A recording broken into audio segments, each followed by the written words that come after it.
Hello বন্ধুরা, welcome to my channel Bonali kitchen and lifestyle ব্লগে সবাইকে আবারও একবার ওয়েলকাম।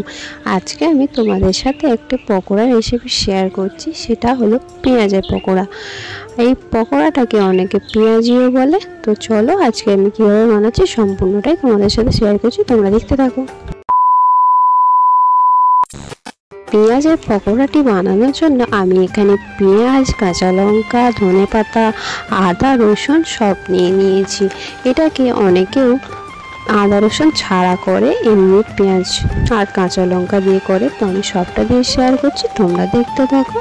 আমি একটু অন্যরকমভাবে বানাচ্ছি। তো দেখো, এখানে আমার পেঁয়াজ সব কিছু কাটা হয়ে গেছে। দেখো, পেঁয়াজ কুচি, এখানে রসুন কুচি, আদা কুচি, এখানে আছে কাঁচা লঙ্কা কুচি, এখানে আছে ধনেপাতা কুচি। মশলার মধ্যে এখানে নিয়েছি হলুদ গুঁড়ো, লঙ্কার গুঁড়ো, জিরে গুঁড়ো, একটু গরম মশলা, নুন আর একটু কালো জিরা, আর এখানে আছে বেসন, এখানে আছে চালের গুঁড়ো।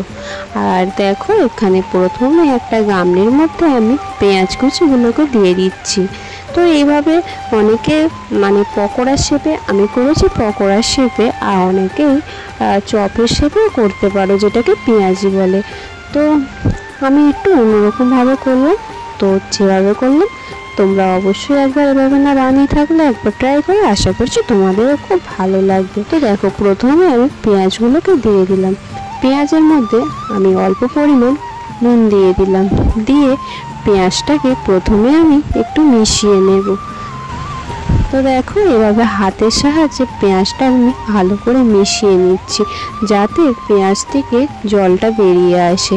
আর যেহেতু এটা আমি জল একটু ইউজ করব না, তাই এটা আমি এভাবে কিছুক্ষণ ধরে মিশিয়ে নিই। তো দেখো, মেশানোর পর আমি এর মধ্যে আদা কুচি, রসুন কুচি, কাঁচা লঙ্কা কুচি, তারপরে দিয়ে দিলাম ধনেপাতা কুচি, সব কিছু আমি এর মধ্যে দিয়ে দেবো। তো তারপরে এবারে আমি এখানে দেখো সব রকম মশলাটাও এর মধ্যে দিয়ে দিলাম। এবার পর এগুলোকে আমি খুব ভালো করে মিশিয়ে নেব।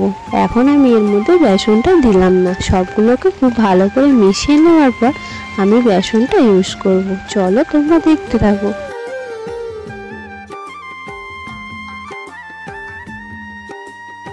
সব কিছু খুব ভালো করে মিশিয়ে নেওয়া হয়ে গেছে। এবারে প্রথমে আমি এর মধ্যে অল্প পরিমাণ চালের গুঁড়ি দিয়ে দিলাম। তোমরা চাইলে কর্নফ্লাওয়ার ব্যবহার করতে পারো। তারপরে আমি অল্প কিছুটা বেসন দিয়ে দিলাম। আমি পরিমাণ মতো দিলাম, একসাথে পুরোটা দিলাম না, মাখাতে মাখাতে যদি আবার লাগে তখন আমি দেব। তো একেবারে সবটা দিইনি, এভাবে হাতের সাহায্যে খুব ভালো করে এটাকে মিশিয়ে নিতে হবে।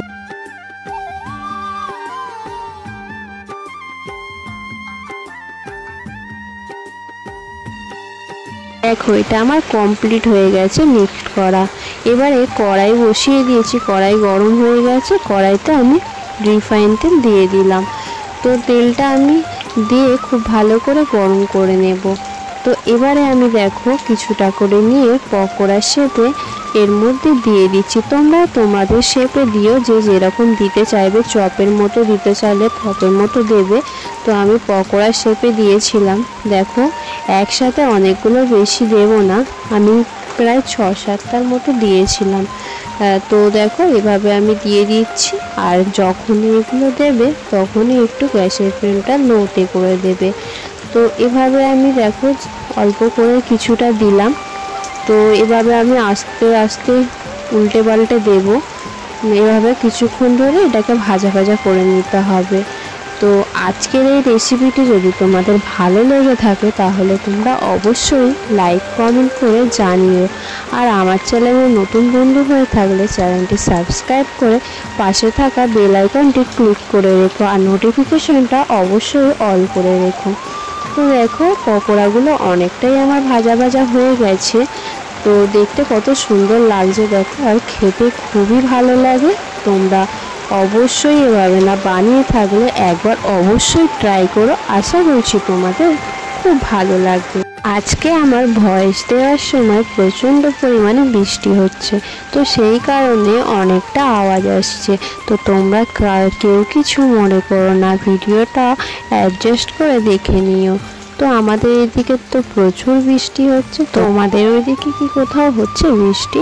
তো দেখো এই পকোড়াগুলো আমার কিন্তু প্রায় ভাজা ভাজা হয়ে গেছে। পকোড়া খেতে তোমাদের কার কার ভালো লাগে? আমার তো খুব ভালো লাগে, আমার সব রকম পকোড়াই খেতে খুবই ভালো লাগে। তো এবারে আমি দেখো পকোড়াগুলো একটা প্লেটের মধ্যে তুলে নেব। তো দেখতে কিন্তু খুবই ভালো লাগছিল আর খেতে খুবই ভালো হয়েছিল, খুবই মুচমুচে। তো দেখো এই পকোড়াগুলোকে আমি একটা প্লেটের মধ্যে তুলে নিলাম। দেখো কত সুন্দর লাগছে দেখতে। তো এভাবে তুলে নেওয়ার পর আমি বাকি পকোড়াগুলো একইভাবে ভেজে নেব। তোমরা কেউ স্কিপ করে দেখো না, সম্পূর্ণ ভিডিওটি অবশ্যই দেখো। আর ভালো লাগলে অবশ্যই লাইক কমেন্ট করে পাশে থেকো। আর দেখো এবারেও আমি সেই একইভাবে সব পকোড়াগুলো দিয়ে দিলাম। আমার চ্যানেলের সকল বন্ধুদের অসংখ্য ধন্যবাদ ও ভালোবাসা। সবাই এভাবে পাশে থেকেও সাপোর্ট করো। তোমরা পাশে থাকলে তবে আমি এগিয়ে যেতে পারবো, আর আমিও তোমাদের পাশে ছিলাম, আছি, সবসময় থাকবো। তো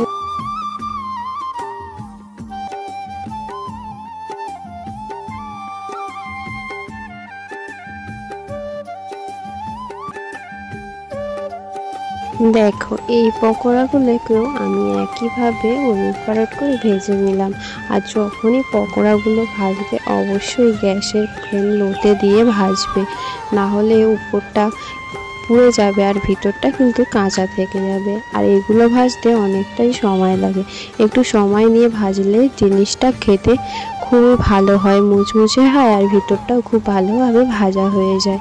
তো দেখো এই পকোড়াগুলো আমার প্রায় ভাজা হয়ে গেছে। এবারে আমি পকোড়াগুলোকে তুলে নেব।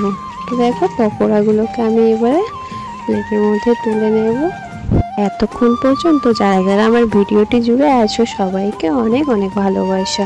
এভাবেই তোমরা আমার সাথে সব সময় থেকো। তো এবারে দেখো পকোড়াগুলোকে আমি প্লেটের মধ্যে তুলে নিচ্ছি। তো তোমরা কে কে পকোড়া খেতে ভালোবাসো অবশ্যই আমাকে জানিও। আর দেখো আমি এবারে পকোড়াগুলোকে তুলে নিলাম। তো আমার সব পকোড়াগুলো ভাজা কমপ্লিট। চলো তোমাদেরকে দেখিয়ে দিই। দেখো এখানে আমি সস আর কাসুন্দি নিয়ে নিয়েছি। তো সসের সঙ্গে খেতে আমার খুব ভালো লাগে। তো আজকের ভিডিওটা আমি এখানেই শেষ করলাম। তো সবাই ভালো থেকো, সুস্থ থেকো, সাবধানে থেকো। আবারও দেখা হবে অন্য কোনো ভিডিওর সাথে। ততক্ষণের জন্য টাটা, লাভ ইউ অল। সবাই খুব ভালো থেকো।